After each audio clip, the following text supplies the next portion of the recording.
S3E6 Orlocks. It starts on page 85. Play the song of the week this week. It's called Ways of the World. If you go to the resources page, you can see why this whole album is super important. This album is by The Movement, and they're awesome, and this whole album was on repeat the entire week that I was writing my book. So I'm going to start with the title track of that album, and then we will get started.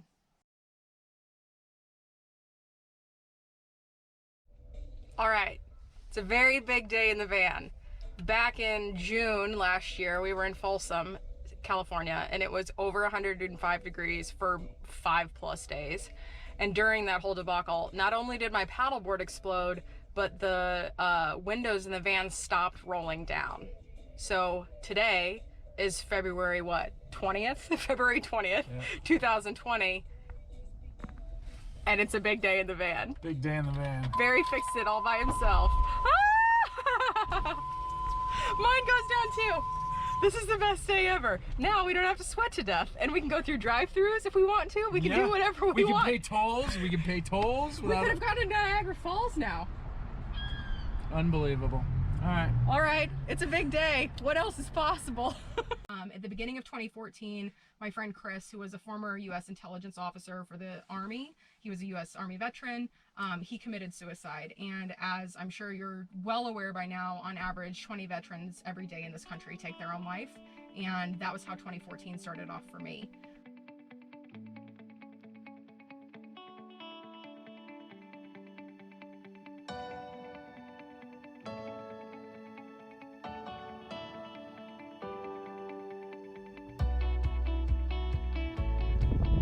How'd your talk go? So good. Yeah? Yeah. That's cool. There were like 12 people watching at one point. Hey, all right. Yeah.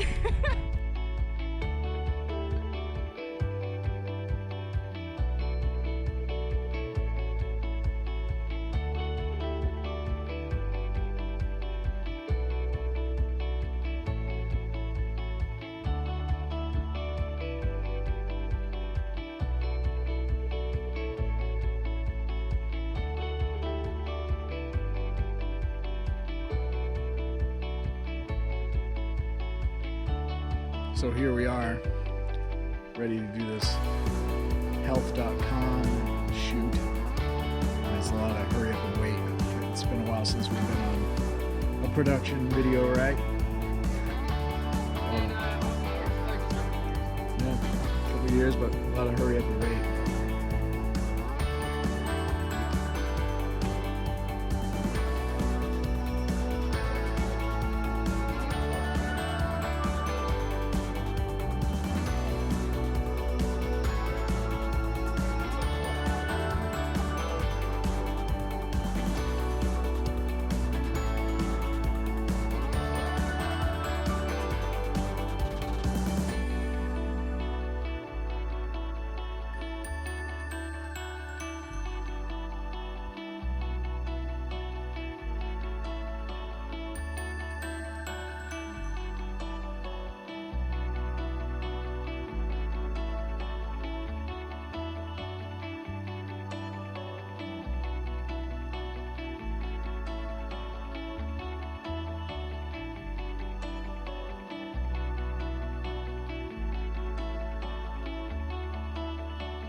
Definitely a stigma and a expectation of what a diabetes patient looks like, especially with type 2.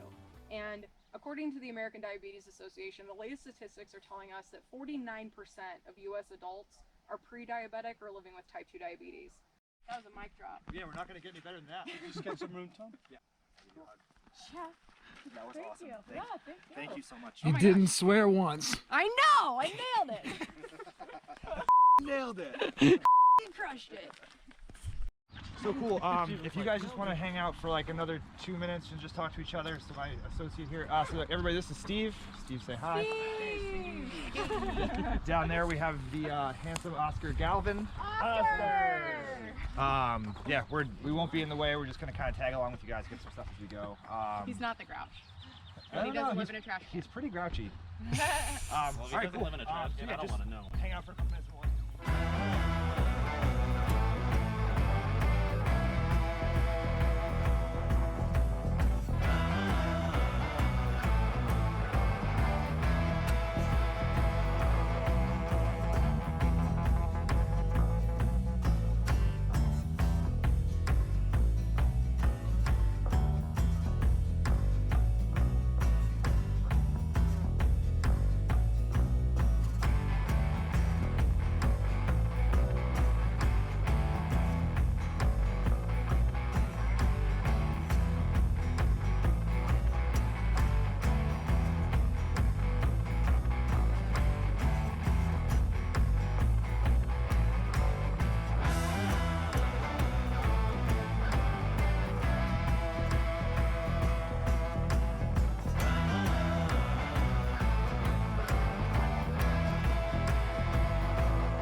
it's going. So, how'd the health.com thing go? So good. Yeah? Yeah, it was super fun. Good Yeah. crew. Yeah, it was good, huh? Good crew for the film crew and a great crew for the hike yesterday. It was perfect. I So, think. Health Magazine, health.com has quite a bit of following, so this is big This is big. for Hiking My Feelings. This is really big for Hiking My Feelings. Yeah. This is the biggest thing for Hiking My Feelings. And also, it's the biggest thing for Hiking My Feelings, and I'm also not getting my hopes up because it doesn't matter. Because we did it, and it was fun. Mhm. And everything that I did and said, I think will get to whoever it's supposed to get to. And I hope that that's lots of people. Because I want lots of people to be happy and healthy and living their best life. But it is what it is, and I'm not... I don't have any expectations for how it will perform because I'm not in the business of getting my hopes up about things that are out of my control anymore. I just don't have time for that. So we've got that going. I'm really excited for when it comes out. I hope it makes a huge impact. And also, I'm not going to cry myself to sleep if it doesn't. Hi, Suzanne's checking in from Canada. That's amazing. Katie, hey. Yes, best damn diabetes patient is funny. I am a people pleaser and I channeled that to be something healthy. It's fine. And hi, Sarah is listening before a hike. Perfect. That's exactly what I like to hear. So thank you all for joining me this morning. Nice to see your friendly faces. This is chapter 7. So let's walk through the prompts. If you haven't been getting the emails, please comment or send me a note and let me know so I can make sure that you're on the list and that you're getting them. They come out every Sunday around 8:30 Pacific time to give you enough time to jump in, take a quick scan before we get on Read and Reflect Live. So if you aren't getting those, please let me know. And if you aren't getting notifications for the live, there is a setting where you can change that in your group settings. So I will walk you through that if you have questions about how to make sure that you're getting notifications. But here we go. Chapter 7, Big Leather Chair. This chapter is going to be pretty heavy on body image and my relationship with food. So if revisiting this kind of stuff is triggering for you, before you like run away to go get comfortable, however you get comfortable, just make a quick note in the margins. What are you feeling right now? Where do you feel it in your body? And can you remember the last time you felt this way? And if so, what caused that feeling then? Because as we make these notes and as we pay attention to these trends, then we're able to identify the things that are triggering us and we can learn how to move through them in a better way that's more healthy and feels good and doesn't feel like, oh my God, I feel like I should be over this by now. Because P.S., that's not how it works. The lessons will keep presenting themselves. They just keep changing shape. So when something comes up in my head and it's like, you know, you can't do that. And I'm like, okay, well, why? Because your legs hurt. Why do my legs hurt? Because you're fat and stupid. Okay, I don't believe that. Why? Because you haven't been conditioning. Okay, well, why haven't I been doing that? Because it's scary to go out and spend time outside by yourself and do it all on your own. Okay, well, why is that scary? Because I don't trust myself? Okay, well, why don't I trust myself? Because I never resolved the trauma from my sexual assault and I've been betraying myself every day since I did that? Yes. Oh, okay, well, I can work with that. So I'm 5 wise, Gary's 5 wise, my friend Travis said he takes 7 sometimes, so it's not really about the number, but when you feel a feeling, ask why. And then ask why again, and again, and again, and again, until you get to it. Like my friend Stacy uses the metaphor of knitting. So she's a knitter, and her whole thing is like, when you get a knot, when you're knitting, you have to like unravel it. So her process is unraveling, my process is unpacking. Gary asks why. In the case of unraveling, like you find the knot, you start to unstitch it, and then you have this big pile of yarn.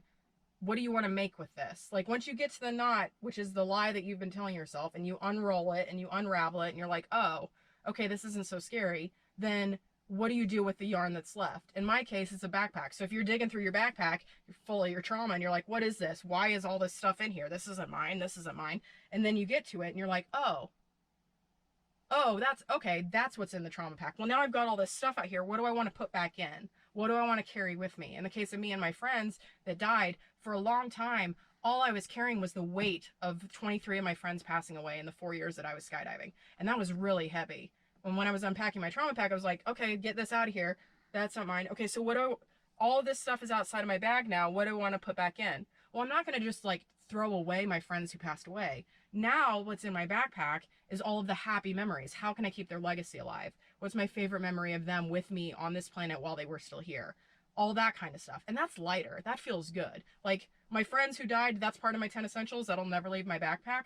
But as we unpack this stuff, then we have all this room and like we still want to carry some stuff with us. So what's the good stuff, the healthy stuff, the stuff that does serve you? Carry that. Release everything else that sucks. That's your affirmation for the week. So I release what no longer serves me. Say it until you believe it.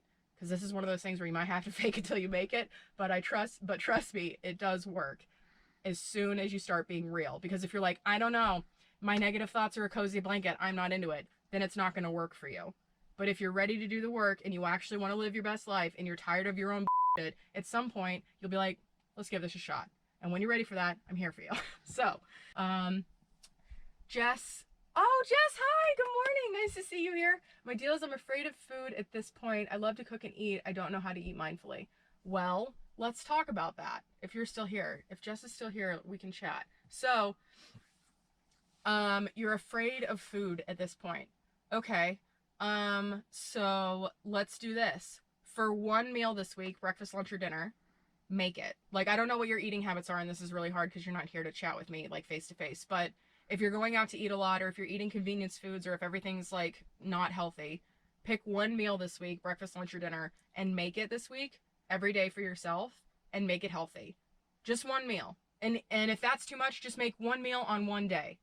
Try that first and then build on it from there. Because the way that we get through this really hard stuff and the way that we start to trust that we can be capable and that we are worthy of having our best lives, because we all are, the way that we get back to that is to develop self-trust with ourselves. And the easiest way to do that is to make one small promise to yourself every day, keep it, and build onto it from there. So Jess, your mission for this week, if you're afraid of food, or if you're afraid to look at food, pick one meal on one day. It can start today if you want. You don't have to wait till tomorrow. You can start right now. You can start with dinner.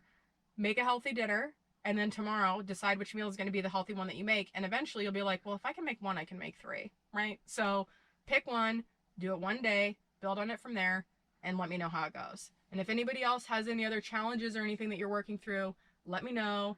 We'll get through this together. I'm here to support you. Legit. Like, I'm not just saying that to be friendly and fun. This is a free series. I'm doing it because I love you. I'm doing it because I love this book. I'm doing it because I want everybody to have the resources available to them, and I don't think the cost should be a barrier to entry. So grab the book, do the reading, do the work, hop in the group. If you have concerns along the way, we're all here to root each other on. It doesn't matter if you're on chapter 7, chapter 18, or chapter 1, or if you haven't even got the book yet.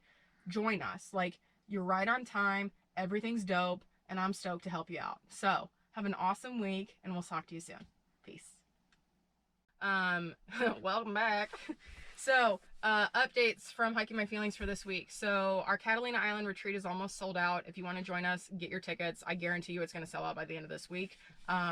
We have just a few spots left, and we've got like 15 people that have said that they want the spots, and they're all just like trying to like rearrange their stuff, and there's like maybe 6 available. So if you want to join us on Catalina Island, I highly recommend doing that ASAP. If you need a payment plan, shoot me a note, let me know. We can help break that up. We're not going to be able to break it up a lot because the event's in like 5 weeks, but anything we can do to help you get here, we want to do that. So Catalina's almost sold out. That's awesome. More news towards the end of August. We're still working on dates and locations and stuff, but we will be going to Canada to host our first international retreat. We're partnering with an organization called GTFO, which is Get Outside, and it's awesome. She listened to one of my podcast episodes, I think one interview that I was on, I think it was She Explores, but she was like, hi, can you come to Canada? And I was like, yes. So we're going to be up in Winnipeg, up in the end of August. I think we're looking at the 21st to the 23rd. We're in the very early planning stages of that, so as soon as we have more details, I will absolutely let you guys know first, and give you first crack at it if you want to go run up to Canada with us. And the last 2 days we were doing a documentary shoot with Health Magazine, to be shown on health.com, because obviously you can't watch movies in the magazine. So we had a camera crew come out on Friday, and we did the interview portion, and we were just kind of like running around the ranch doing fun stuff there, getting some nice shots of me wandering in the wilderness with Barry. And then yesterday they joined us on our hike, which was so much fun.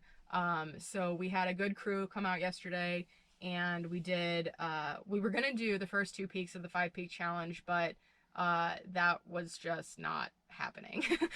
The weather was like threatening us all morning long. So we got about 2 miles into the hike, and we arrived at this clearing, and I'm looking at the other side of the mountain, and there's like lots of gray stuff, and I'm looking over here, and it's like cloudy and kind of sunny, and I was like, this is where we're gonna do like the workshoppy part, and we're gonna do it fast because I'm pretty sure we're about to get dumped on. And then there was like this beautiful rainbow in the back, and it was so perfect and so wonderful. And then they were like, okay, so once you guys pack up here, then like go up the road, take a right where we came out of the trail to get to this clearing, and then you know, we'll be done recording. And if you guys want to go finish the hike, you're more than welcome to, but we've got everything we need. As soon as we turned the corner, it started raining. So the last 2 miles of the hike I was just like soaked down to the sports bra. It was so cold. But then we went out for brunch and had a great time. So the documentary, it's a mini documentary. It's about living with diabetes. They're picking a bunch of different people with diabetes. They're doing some videos that are like, these are ways that you can like improve your life kind of thing, and then they picked me to showcase like a person living with diabetes. So that I believe will be out, I think they said May 1st. So May 1st that'll be out, and as soon as it is, I will definitely let you know. And they're talking about having me write an article, or they're gonna send somebody to interview me for it, to like supplement the video. So this is by far the biggest opportunity we've had to get our mission out there, to get our message out there. So when May 1st rolls around, I would love more than anything for you guys to share this as far and as wide as you possibly can. Health.com gets millions of views every month. The magazine has millions of subscribers. Their Facebook page has 6.5 million follows. Their Instagram account is like 630 something thousand people follow them on Instagram. So this is by far the biggest opportunity to get in front of a national audience that we've had, which would be tremendous for us, especially when it comes to raising money for the retreat center, especially when it comes to getting our message out there. So when that does come out, if you guys want to be on like my little like not street team, let's call it a trail team. If you want to be on like the trail team to help us get the word out about that, that would be tremendous and super helpful. We're not in a position to go and do 64 free talks this year. We're just not. So if you have friends in different sport groups, universities, business settings, Rotary clubs, whatever, like book clubs, anything that you can think of where this message might help people. It doesn't have to be about hiking. It doesn't have to be about diabetes. It doesn't have to be about assault. The reality is everybody on this planet has been through something hard, and this kind of work can help them heal. And I really, truly, 100% believe that this could change the world, and that's my purpose on this planet.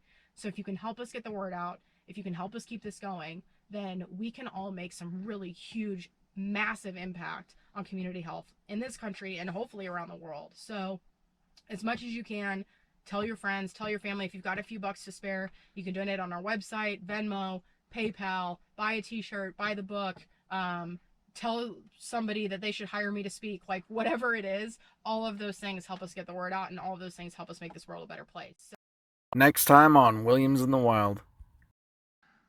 Thank you very much, Floating Head. who's the oh yeah, I'm in my camo, I got one shoulder. Hippie camo. Yeah.